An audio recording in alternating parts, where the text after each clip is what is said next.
تسلیم نہیں کرتے جو کہ ہم رکھتے ہیں یا دکھانا چاہتے ہیں۔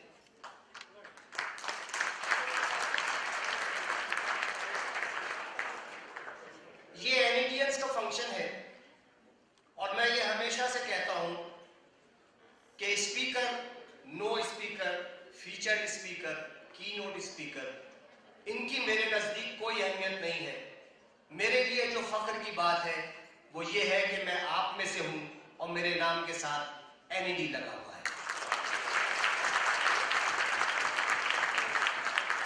خواتین و حضرات، آپ سب اپنے آپ کو NEDian کہتے ہیں اور میں اپنے آپ کو متاثرین NEDian کہتا ہوں۔ متاثرین کہتے ہیں اگر کسی حادثے میں بچ جانے والے کو، زندہ بچ جانے والے کو متاثرین میں شمار کرتے ہیں۔ میں NED کے ان تمام لوگوں کو جنہوں نے کہ NED کی لڑکیوں سے شادیاں کی ہیں، متاثرین NED میں شمار کرتا ہوں۔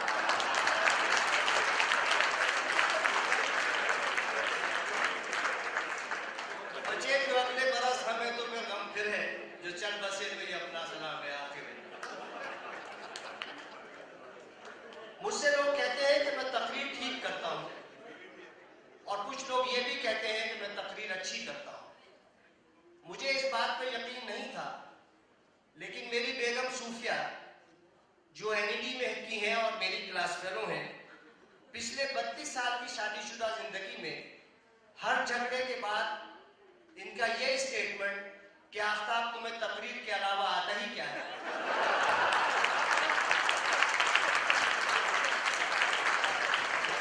اس بات کا ثبوت ہے کہ شاید میں اچھی تقریر کرتا ہوں۔ اب میں اپنی اصل تقریر کی طرف آتا ہوں۔ قمر بھائی نے مجھ پر یہ پابندی لگائی ہے کہ میں صرف NED کے بارے میں بات کروں گا اور پاکستان کے بارے میں بات کروں گا، کیونکہ میری تقریر کے ساتھ ساتھ ایک تحریر بھی شامل ہے، تو میں تقریر کو تحریر سے لنک کروں گا ملائلہ کے اوپر 2-3 اشعار سے، اور اس کے بعد میں آپ کو اپنی تحریر کی طرف لے جاؤں گا۔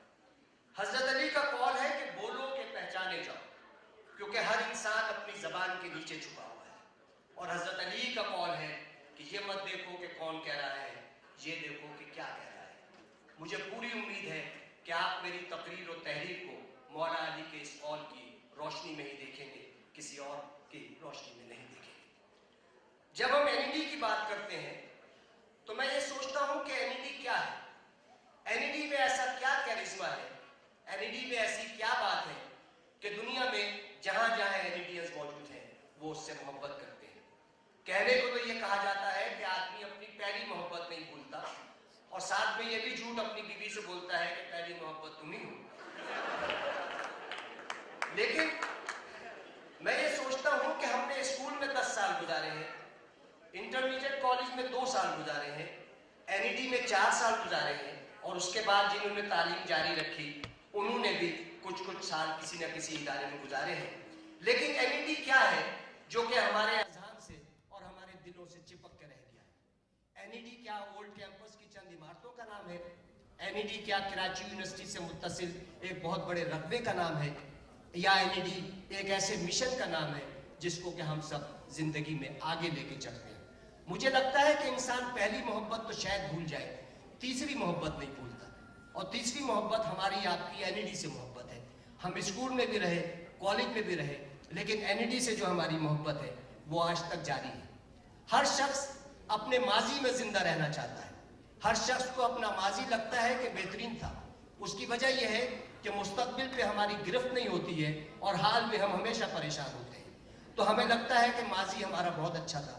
کچھ لوگوں نے اولڈ کیمپس سے انجینئرنگ کی ہے، کچھ نے نیو کیمپس سے انجینئرنگ کی ہے۔ سب کی NED سے عقیدت اور محبت وہی ہے جو کہ ایک ماں کی اپنے اولاد سے ہوتی ہے یا اولاد کی اپنے ماں سے ہوتی ہے۔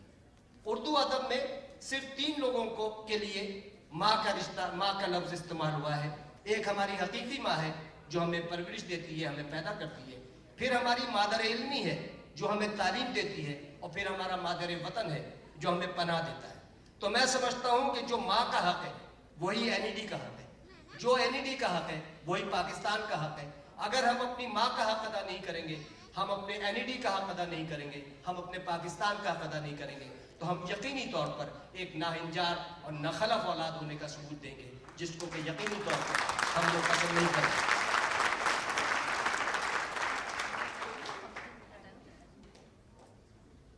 کہتے ہیں کہ ساگر، شیشہ، ہیرے، موتی، ان سب کی قیمت جب لگتی ہے جب یہ ٹوٹے ہوئے نہ ہوں۔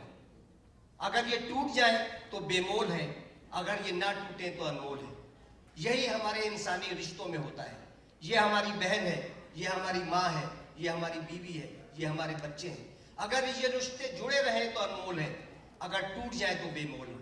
یہی رشتہ آپ کا NED سے بھی ہے، یہی رشتہ آپ کا اس تعلیمی ادارے سے بھی ہے جس نے آپ کو پروفیشنل زندگی میں لا کے ایک ایسی جگہ لا کے کھڑا کیا جہاں سے آپ کو آگے کی دنیا نظر آتی ہے، اور آپ کو نظر آتا ہے کہ یہاں سے ہم آگے کا سفر طے کریں گے۔ NED سے محبت کیجئے، پاکستان سے محبت کیجئے، اپنے آپ سے محبت کیجئے۔ اپنے آپ سے محبت کرنا بھی NED سے محبت ہے۔ اور کچھ ایسا کام کیجئے کہ جب یہاں سے ہم جائیں تو ہمیں لگے کہ ہم نے اس تعلیمی ادارے کے لیے جس نے ہمیں 300 روپے سالانہ پہ انجینئرنگ کرائی ہے، آج بھی انجینئرنگ مجھے شمس صاحب بتا رہے تھے کہ 7,000 روپے سالانہ پہ ہو رہی ہے۔ آپ دنیا کا کوئی ایسا ملک بتائیں، دنیا کی کوئی یونیورسٹی بتائیں جہاں $100 پہ انجینئرنگ ہو جاتی ہو، اور وہ انجینئر ایسے ہو کہ دنیا میں جس مقام پہ بھی جائیں اپنا نام پیدا کریں۔ NED engineering university, NED engineering university دراصل ایک غریب پرور تعلیمی ادارہ ہے۔ یہاں پہ روسا کے بچے بھی آتے تھے، لیکن اکثریت لوور مڈل کلاس اور مڈل کلاس لوگوں کی ہوتی تھی۔ آپ سب لوگ جانتے ہیں اور آپ سب لوگ اس بات کے گواہ ہیں کہ ہم سب نے ٹیوشن پڑھا کے اپنی تعلیم کو حاصل کیا ہے، ہم سب نے نوکریاں کی ہیں اور اپنی تعلیم جاری رکھی ہے، اور ہم اس کے باوجود ہمارے مختلف جگہ سے پوائنٹس کی بسیں، ہمارے لیاقت آباد کے NEDین، ڈرگ NEDینز، ناظم آباد NEDینز، ہم سب نے اپنی غربت کو اور اپنی مفلوق الحالی کو اپنا فخر بنایا ہے، اور اس فخر کو لے کر ہم آگے چلے ہیں۔ یہی وجہ ہے کہ آج NEDین دنیا میں جس جگہ بھی موجود ہے وہ اپنی شناخت رکھتا ہے، اور وہ یہ بتاتا ہے کہ اس نے ایک ایسے تعلیمی ادارے سے تعلیم حاصل کی ہے جہاں سے معمولی لوگ تعلیم حاصل نہیں کرتے تھے، بلکہ پڑھے لکھے طلباء وہاں جاتے تھے اور مستقبل میں اپنا نام پیدا کرتے تھے۔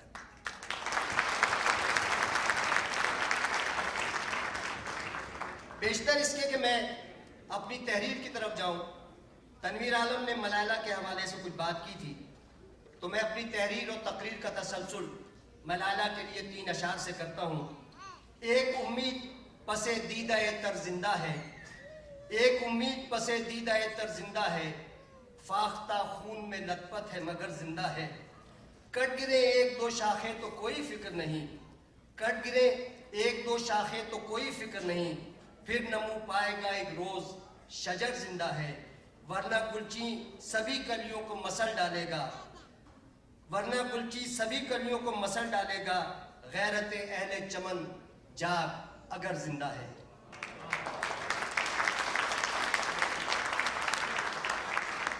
خواتین و حضرات، اب میں جو آپ کو ایک اپنی تحریر سنانے جا رہا ہوں، یہ پاکستان کے حوالے سے ایک تحریر ہے، میں نے کینیڈا میں لکھی تھی، زلزلے کے فوراً بعد لکھی تھی۔ اس کہانی کے سارے کردار فرضی ہیں، کسی بھی شخص یا ادارے سے مماثلت محض ایک اتفاق ہے، لیکن یقینی طور پر اگر آپ نے اس کے کرداروں کے تعارف کو یاد رکھا تو یہ مجھے یقین ہے کہ یہ کہانی آپ کے دلوں کو چھوتی بھی گزر جائے گی۔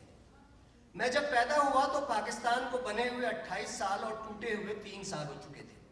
میرے والد کا نام احمد رشید تھا، لیکن وہ سیٹ احمد رشید کہلاتے تھے، لیکن میں انہیں پیار سے بابا کہا کرتا تھا۔ ہمارا اسلام آباد میں 4 کنال کا گھر تھا۔ ہمارے گھر میں میری بہن، ماں اور دادی اماں بھی ساتھ رہتی تھی۔ ہمارے گھر میں نوکروں کی بھی فوج تھی، لیکن ہمارا چوکیدار اللہ رکھا ان میں سب سے پرانا تھا۔ اللہ رکھا کا ایک بیٹا داؤد تھا جو میری ہی عمر کا تھا، اور اسے سب دودھا کہہ کر پکارتے تھے۔ میرے والد کے چند انقلابی دوست بھی تھے، جن میں حاضر اور ریٹائرڈ سرکاری افسران بھی شامل تھے۔ ہمارے یہاں ہر اتوار کو والد کے یہ انقلابی دانشور دوست جمع ہوتے، جبکہ بابا کی ایک ذاتی لائبریری تھی۔ میں نے جس ماحول میں آنکھ کھولی، وہاں میں نے بابا اور ان کے دوستوں کے درمیان ہر وقت ایک بحث و تکرار سنی، جس کا خلاصہ یہ تھا کہ آخر پاکستان بنانے کی کیا ضرورت تھی، پاکستان بنانا ایک غلطی تھی اور قائد اعظم انگریزوں کے ایجنٹ تھے۔ اس طرح بچپن کی وہ واحد یاد جو میرے دماغ میں چپک کر رہ گئی، وہ پاکستان کے لیے وہ گالیاں تھیں جو ان محفلوں میں پاکستان کو دی جاتی تھی۔ بابا کی لائبریری میں ہر وہ کتاب، رسالہ یا اخبار موجود تھا جس میں پاکستان اور قائد اعظم کے خلاف زہر بھرا ہوا تھا، اور بحث کے اختتام پر یہ تمام مضامین ثبوت کے طور پر پیش کیے جاتے۔ اللہ رکھا کا بیٹا دودھا میرا ہی ہم عمر تھا، اور اس میں خاص بات اس کی آنکھیں تھیں جن میں انتہا سے زیادہ چمک تھی، جو کہ صرف بہت ذہین لوگوں کی آنکھوں میں ہوتی ہے۔ میں اکثر اس کی آنکھوں میں دیکھ کر ڈر سا جایا کرتا تھا۔ دودھا کو پڑھنے کا بڑا شوق تھا اور بڑا ہو کر انجینئر بننا چاہتا تھا، لیکن اللہ رکھا کی اتنی آمدنی نہیں تھی کہ وہ دودھا کو کسی اچھے اسکول میں داخل کرا سکے۔ دودھا ہر سال میری پرانی کتابیں مجھ سے لے کر چھپ چھپ کر پڑھتا تھا۔ سید احمد رشید بہت رحم دل آدمی تھے، لیکن میری بار بار کی ضد کے باوجود کہ دودھا کو میرے اسکول میں داخل کرا دیں، وہ کہتے کہ میں رحم دل ضرور ہوں لیکن اصول کا بھی آدمی ہوں۔ اصول یہ ہے کہ بچے کی تعلیم کی ذمہ داری اس کے باپ کی ہے۔ میں تمہیں پڑھواؤں گا، اگر اللہ رکھا اسے پڑھائے تو مجھے کوئی اعتراض نہیں۔ میں ایک دن سکتے میں آ گیا جب میں نے بابا کو امی سے کہتے سنا کہ اگر دودھا اسکول چلا گیا تو گھر کے کام کون کرے گا۔ اس کے بعد بات یہیں ختم ہو گئی۔ میں نے ایک بار دیکھا کہ دودھا سرونٹ کوارٹر میں اپنے باپ سے اسکول میں داخلے کی ضد کر رہا ہے، اور اللہ رکھا یہ کہہ رہا ہے کہ پاکستان میں چوکیدار کا بیٹا چوکیدار ہی بنے گا، انجینئر نہیں، لہٰذا تعلیم پر پیسے ضائع کرنے کی ضرورت نہیں۔ آخر یوں دودھا ایک دن گھر سے بھاگ گیا، اور تھوڑے دن بعد اللہ رکھا بھی نوکری چھوڑ کر اس کی تلاش میں نکل گیا۔ پھر ہماری اس سے ملاقات نہیں ہوئی۔ میرے بابا سیٹ احمد رشید اور ان کے دوست جو اٹھتے بیٹھتے اس بات کا رونا روتے تھے کہ پاکستان نے انہیں کچھ نہیں دیا، روز بروز اپنی بزنس اور بینک بیلنس بڑھاتے چلے جا رہے تھے۔ ایک دن مجھے تعجب ہوا جب دادی اماں نے بابا کو کمرے میں بلایا اور کسی شیدے کو ڈانٹ کر کہنے لگیں کہ شیدے شرم کر، تو بھول گیا جب پاکستان بنا تو ہم کیا تھے۔ آج تجھے پاکستان نے سب کچھ دیا ہے لیکن تو پھر بھی پاکستان کو گالیاں دیتا ہے۔ میرے بابا نہ معلوم کیوں شیدے کی طرف سے جواب دیتے کہ اماں تم پرانے زمانے کی ہو، تمہیں نہیں معلوم پاکستان میں وہی ترقی کرتا ہے جو پاکستان کو گالیاں زیادہ دیتا ہے، تم یہ بات نہیں سمجھو گی۔ دادی اماں کی آنکھوں میں آنسو آتے اور وہ چپ ہو جاتی، لیکن اس کے باوجود زندگی میں 2 بار نہ معلوم کیوں بابا نے دیوانہ وار چیختے ہوئے پاکستان زندہ باد کا نعرہ لگایا۔ ایک تو جب پاکستان نے کرکٹ کا ورلڈ کپ جیتا، اور دوبارہ جب پاکستان ایٹمی قوت بنا۔ آپ سمجھ گئے ہوں گے کہ اس ماحول میں پروان چڑھنے کے بعد میں پاکستان اور پاکستانیوں سے کتنی نفرت کرتا ہوں گا۔ یہی وجہ تھی کہ میرے FSC کرتے ہی بابا نے مجھے انجینئرنگ کی تعلیم کے لیے امریکہ بھیجوا دیا،